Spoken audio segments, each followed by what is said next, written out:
Colts Nation, hold your horses.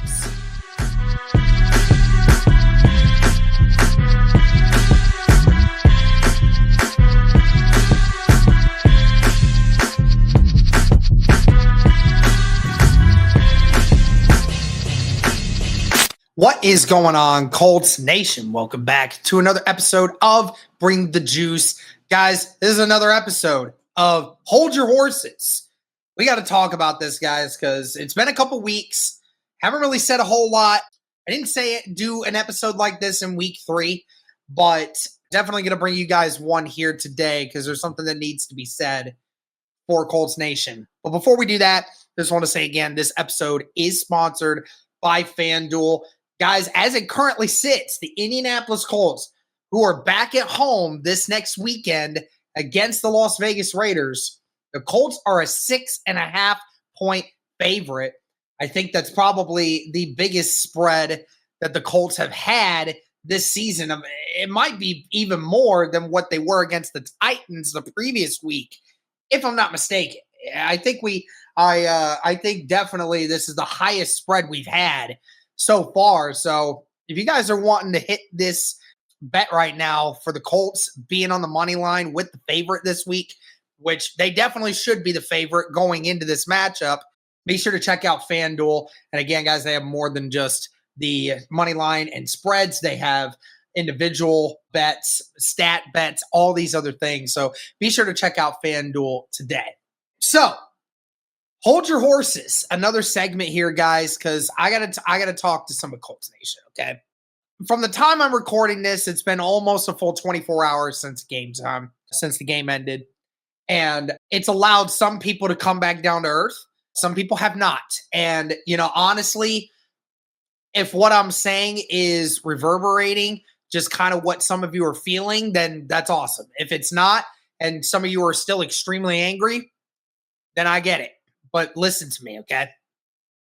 So, obviously, yesterday was a very emotional game for the Indianapolis Colts. There was a lot of reasons as to why that is. And I've never seen Colts Nation in such an uproar because of this loss. Because, honestly, there were games last year. And there's even been seasons where everyone's just we accept what's happening here. But obviously what we saw against the Rams this last Sunday was a epic collapse once again in a game where the Colts had it. And I'm going to break some of this down here and talk about the point of this game.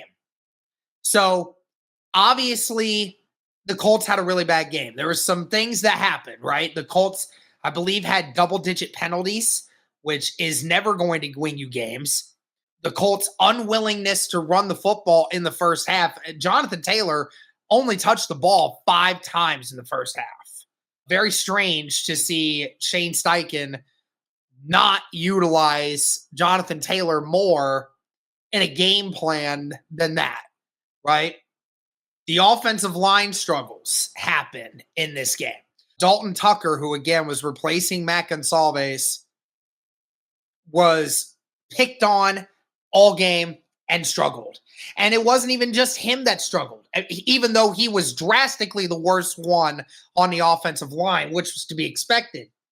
Outside of Bernard Ryman, not a lot of guys had great games. It was kind of a bad game from a bunch of guys. And then, of course, when we talk about the costly turnovers that happened. Oh, and the other penalties too. When we talk about the penalties, again, we talk about that A.D. Mitchell penalty that allowed for a 53-yard run by the Indianapolis Colts by Jonathan Taylor and wiped a touchdown off the board. Even if he doesn't score the touchdown, if Mitchell makes a better block, still probably was a first down, and the Colts are moving down the field.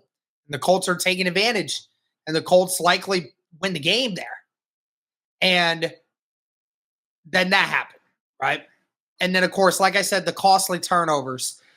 Obviously, Daniel Jones throwing that first interception, the first drive of the game, had a man open, but he lobbed it and allowed the secondary guy to come under it and steal that, which obviously was a major mistake. And then, of course, when we talk about the biggest one, which was Adonai Mitchell again fumbling the ball at the goal line, where if he hadn't tried to wiggle that ball out of his arm, even if he somehow falls out of bounds, he's out of bounds at the 2-yard line, and the Colts likely score a touchdown, and then they take a 17-13 lead early in the third quarter where the momentum was already in the Colts' favor, and so on. So there's that. I know that Colts Nation, we are obviously disappointed. We're very disappointed that the Colts lost. Do you know why the Indianapolis Colts lost? And this answers the question that we were wondering. Because at some point late in that game, all Colts fans sat back and said, this team should have won that game. We should have won. We expected them to win at the end. That was the big question going into this week. The Colts were 3-0, but they've played a bunch of teams that aren't all together yet. And the Colts were beaten up on a bunch of them. But how would they look against a elite Rams team? This Colts team showed, despite playing their worst football yet, and there was a lot of bad in this game, where you had multiple game-changing mistakes. They had every opportunity to win on the road against one of the top 7 best teams in the league. Again, despite a tremendous amount of penalties, some that weren't warranted, some that were, and with the turnovers and all these other things happening, despite all of that, the Indianapolis Colts were ahead by a touchdown with 7 minutes left in that game. The Colts should have won.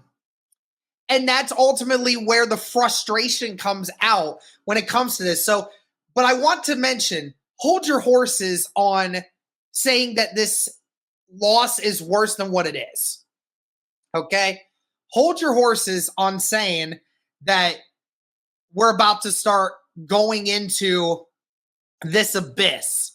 Okay? Because ultimately, the Colts can take away from this that despite all their mistakes, they went toe-to-toe with one of the best teams in the National Football League this year and should have won. Should have. Now, obviously, they shot themselves in the foot, which we have seen before from the Indianapolis Colts in certain circumstances. But again, we already have noticed a different trend in the Indianapolis Colts from previous years, right? Again, this Colts defense has looked better. This Colts offense has looked drastically better. And we were just wondering, how were they going to hold up against one of the better teams in the league? How would they look? Was it going to be a blowout, or was it, and especially missing some of the key players that we're missing? Or were we going to keep it competitive? And I mean, in that second half, the Indianapolis Colts were maintaining control for a decent chunk of it. The Colts should have won this game. And so we can take that as fans, and the Colts can take that and understand that, listen, we played some bad football on Sunday. But despite that, we still played well enough, and we are talented enough, and we are good enough to win games against some of the best ones. The Colts haven't really been like that in the last couple years. Sure, the Colts may beat a team that was better than them. We've done that before, obviously. But we never really thought that the Indianapolis Colts could actually compete on that level consistently with other great teams. And the Indianapolis Colts showed on Sunday that they can. They have that ability. if Daniel Jones doesn't have 2 turnovers, if Adonai Mitchell doesn't fumble the ball at the goal line, and the Colts don't commit some serious drive-killing penalties, then we have a situation here where the Indianapolis Colts, we're talking about this team being 4-0 and being one of only 3 unbeaten teams left. So, just want to say again, guys, this season is not even close to being over. And this loss is not a defining loss. I do not believe it's a defining loss. I believe that the Colts will come back strong from this. I believe that the Colts, with their new leadership and people that are understanding that despite those bad mistakes, they can come back from this stronger. And again, it's one loss. Just one loss and one loss only. You have 2 games in a row where you're going to be heavy favorites going into it. Probably going to be the underdog going back to that stadium again. But again, the Colts have an understanding now. Because remember, the first 3 weeks, they were on cloud 9. Everybody talking about them. They're undefeated. How great they are. No punts. All this. Great team. All this. This is still a great team. But they have that monkey off their back of losing that first game.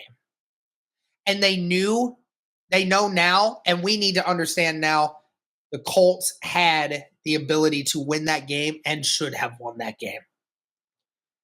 So if you can take any sort of moral victory, even though it's hard to do for a loss like this, is that the Colts, they're here to stay. They're here to work this. And this is a team that's going to win a lot more games. They are.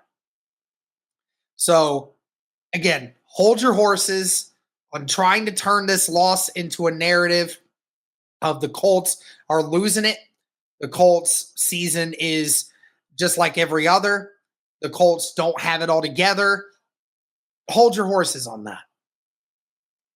This Colts loss showed we can still hang around. So ultimately, that's what I want to get off my chest, guys. Let me know your thoughts on this. How do you feel now after this loss? And how do you feel about the Colts going forward? But that's going to do it for this one, guys. Let me know your thoughts. Just want to say also that this episode is sponsored by FanDuel. Thank you so much. And as always, go Colts.